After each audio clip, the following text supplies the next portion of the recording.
മഹാരാഷ്ട്രയിലെ municipal corporation തെരഞ്ഞെടുപ്പുകളിൽ ബി.ജെ.പിക്ക് മിന്നും ജയം. 2.5 പതിറ്റാണ്ടായി ശിവസേനയുടെയും താക്കറെ കുടുംബത്തിന്റെയും നിയന്ത്രണത്തിലുള്ള മുംബൈ കോർപ്പറേഷൻ ഭരണം ബി.ജെ.പി വൻ ഭൂരിപക്ഷത്തോടെ പിടിച്ചെടുത്തു. പൂനെയിൽ പവാർ കുടുംബത്തിന്റെ ആധിപത്യവും വമ്പൻ വിജയത്തോടെ ബി.ജെ.പി അവസാനിപ്പിച്ചു.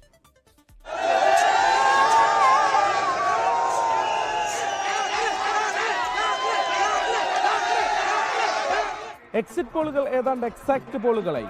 രാജ്യത്തിന്റെ സാമ്പത്തിക തലസ്ഥാനത്തെ സമ്പന്നമായ കോർപ്പറേഷൻ ഭരണം ഇനി ബി.ജെ.പിക്ക്. 100-നടുത്ത് സീറ്റുകൾ പിടിച്ചാണ് കോർപ്പറേഷൻ ചരിത്രത്തിൽ തന്നെ ആദ്യമായി ബി.ജെ.പി ഏറ്റവും വലിയ ഒറ്റകക്ഷിയായത്. ഒപ്പം നിന്ന ഏക്നാഥ് ഷിൻഡെയുടെ ശിവസേനയ്ക്ക് കിട്ടിയതെല്ലാം ബോണസാണ്. മറുവശത്ത് പാർട്ടിയുടെ കോട്ടയെന്ന് കരുതുന്ന മുംബൈയുടെ ഭരണം മാധോശ്രീക്ക് കൈമോശം വന്നത് ഉദ്ധവ് താക്കറെയ്ക്ക് കനത്ത തിരിച്ചടിയായി.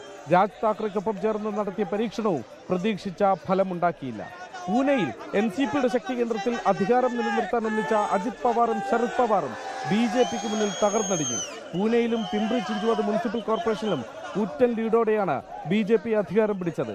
മറ്റു കോർപ്പറേഷനുകളിലും ബി.ജെ.പിയുടെ തേരോട്ടമാണ്. വിരലിലെ മഷി മായുന്നതുമായി ബന്ധപ്പെട്ട് വോട്ടെടുപ്പ് ദിനത്തെക്കുറിച്ചുള്ള വാർത്ത പങ്കുവച്ചാണ് രാഹുൽ ഗാന്ധി തെരഞ്ഞെടുപ്പിൽ അട്ടിമറി ആരോപിച്ചത്. 2.5 പതിറ്റാണ്ട് നീണ്ട ശിവസേന ഭരണം അവസാനിപ്പിച്ച് മുംബൈയുടെ ഭരണം ബി.ജെ.പി പിടിച്ചെടുക്കുമ്പോൾ ആ വിജയം അത്രമേൽ ആധികാരികമാണ്. മുംബൈയിൽ നിന്നും വരുൺ വടശ്ശേരിക്കൊപ്പം ശ്രീനാഥ് ചന്ദ്രൻ, 24.